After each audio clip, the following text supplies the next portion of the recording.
வணக்கம். வாங்க இன்றைக்கி வீடியோவில் சூப்பராக நல்லா குழைய நெய் வாசத்தோட ஒரு சர்க்கரை பொங்கல் எப்படி செய்யலான்னு பார்க்கலாம். பார்க்கும்போதே சாப்பிட்ணுன்னு தோணும் பாருங்கள்.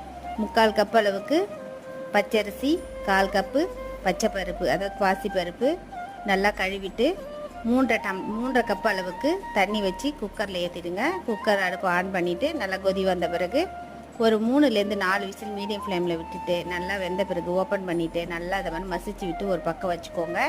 1/4 கப் அளவுக்கு வெல்லத்தை 1/4 கப்பு தண்ணி விட்டு கரைச்சிக்கோங்க.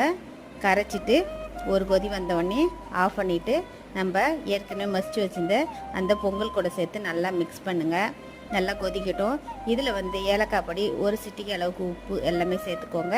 இப்போ இதுக்கு முந்திரி திராட்சை எல்லாம் சேர்த்து தாளிச்சிக்கலாம். நெய் விட்டு முந்திரி நல்லா சவக்க வறுத்து எடுத்துக்கோங்க. திராட்சையும் சேர்த்தாச்சு.